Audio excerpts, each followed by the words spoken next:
İyi günler değerli izleyiciler. Bir Vizyondakiler programıyla daha karşınızdayız. Bu hafta da evinizde izleyebileceğiniz birbirinden farklı filmler seçtik.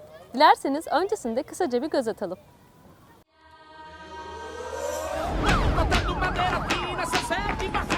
Se alguém abrir essa carteira, tem que morrer.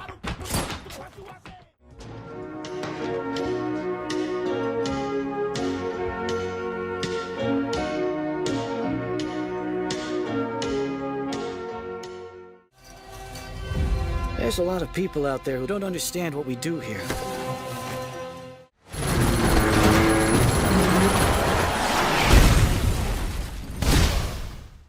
Rio'nun kenar mahallelerinde yaşayan ve hayatlarını çöp toplayarak geçiren 3 çocuğun buldukları cüzdan sonrası yaşadıklarını konu alan 2014 yapımı film Çöplük.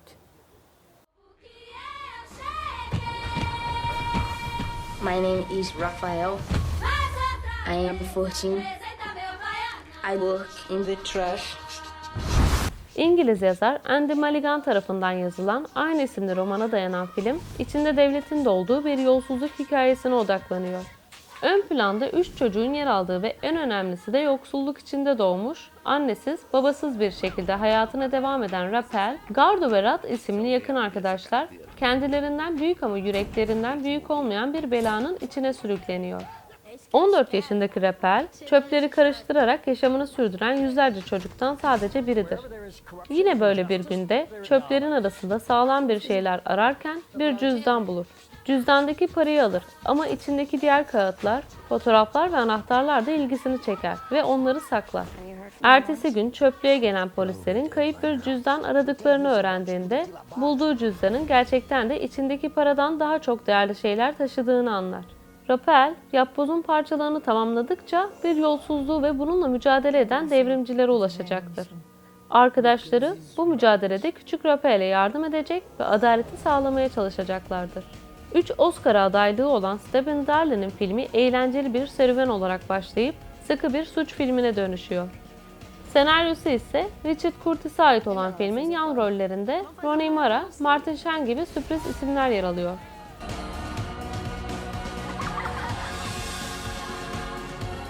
Through all of that, why did they stick with it? Because it was right. 3 dalda Oscar ödülüne aday gösterilen Oliver Sacks'ın kendi hayatını kaleme aldığı aynı romandan beyaz perdeye uyarlanan film Uyanış. I'm Dr. Thayer. I'm Wahida. Wahida.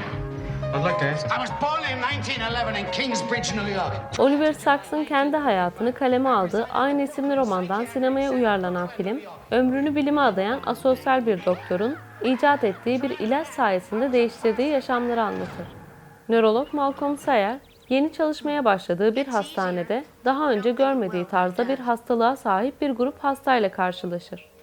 Bu insanlar uzun yıllardır hareket etmeden yatağa bağlı bir şekilde uyku modundadırlar. Doktor Malcolm, bir konferans esnasında tanıtılan bir ilacın bu hastalığı da iyileştirebileceğini düşünür ve bu hastalar üzerinde uygulamaya başlar. Uyandırılıp hayata dönen ilk hasta Leonard olur. 3 kategoride Oscar ödülüne aday gösterilen filmin başrollerinde Robert De Niro ve Robin Williams gibi usta oyuncular bulunuyor. Film, Japonya Film Akademisi'nde en iyi yabancı film dalında aday olmuştu. En iyi film, en iyi erkek oyuncu ve en iyi uyarlama senaryo dallarında akademi ödüllerine aday gösterilmiştir. Me? Would you like to go out for a cup of coffee?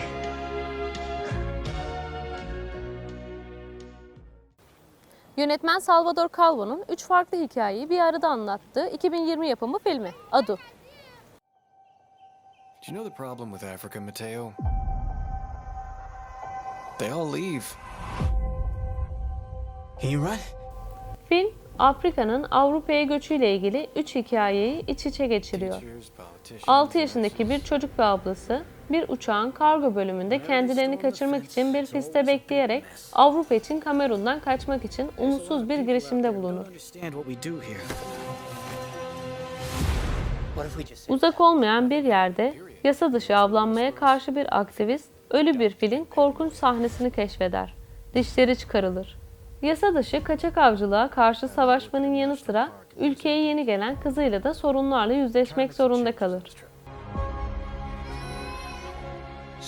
Binlerce mil kuzeyde, Melilla'da bir grup sivil muhafız, İspanya'ya girmek isteyen Afrikalılar tarafından Melilla sınır çitine kitlesel bir saldırı ile karşı karşıya. Adu, mülteci yaşamı ve Kuzey Afrika ile ilgili seyirciyi derinden etkileyen bir yapım. Yönetmen koltuğundaki Salvador Calvo ve senarist Alejandro Hernandez'in bu anlamda başarılı olduğunu söyleyebiliriz. Ama asıl övgüyü başrollerden biri olan çocuk oyuncu Mustafa Omaro'ya vermek gerek. Genç yaşına rağmen inanılmaz bir performans sergiliyor.